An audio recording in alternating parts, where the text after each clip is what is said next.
Thanks. All right, let's get to our team of reporters fanned out across the area getting the latest on these storms. Yeah, we're going to send it over to Richard Devane live in Gaston County, where we're hearing one person was killed during yesterday's storm. Richard, we had some overnight, more on the way later this morning. How are they doing there?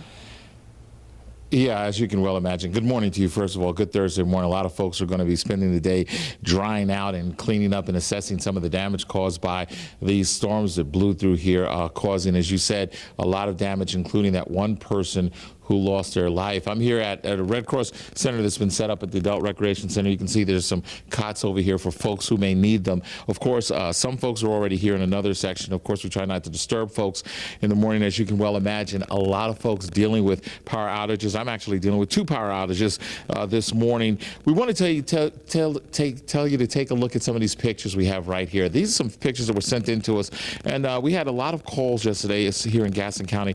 One of them was we're seeing right here on South New Hope Road near Belmont. A neighbor sent these photos showing a huge tree that fell into a car. There were 2 people inside. We've learned from officials that the driver, Jacqueline Morrison Donald from York, South Carolina, died on the scene. Unfortunately, there was some man riding with her, Tyrone Edward Lee. He's at the hospital with what were called non-life-threatening injuries. Now, we spoke to a man who lives right next to where that tree fell. He says he and his son came running out to help once they realized there was a car underneath it, but then they realized they couldn't due to power lines that were on top of that car. Take a listen. I wish I could have done something. You know, it's the bad thing that you feel like your hands are tied when there's power, and you just, afraid you would lose your life trying to help somebody. So we didn't even attempt it. We was waiting on some rescue person to. Yeah, and that is so important that in any situation like that where you see possibility of trees down, there could be power lines caught in those trees. Don't approach them. Wait for emergency personnel to do their job.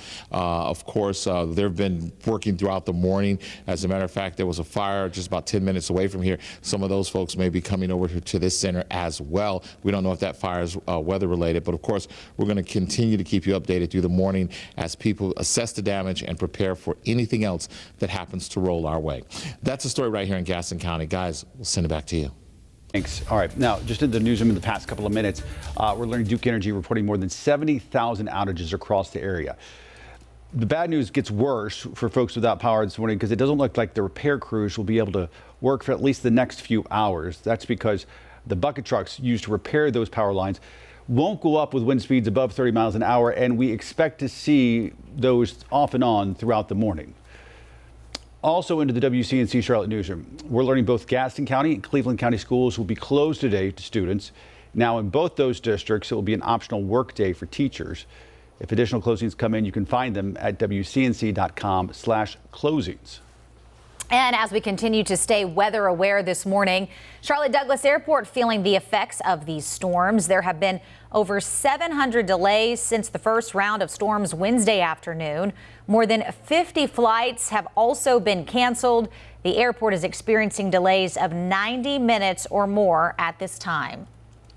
And folks, you can show us how things look in your neighborhood. When it's safe, take a picture or video and send it to us. The best way to do it, the easiest way to do it, is using the Near Me feature inside the WCNC mobile app. This will help our team of meteorologists better understand the storms coming through our area and get you the information you need to stay safe.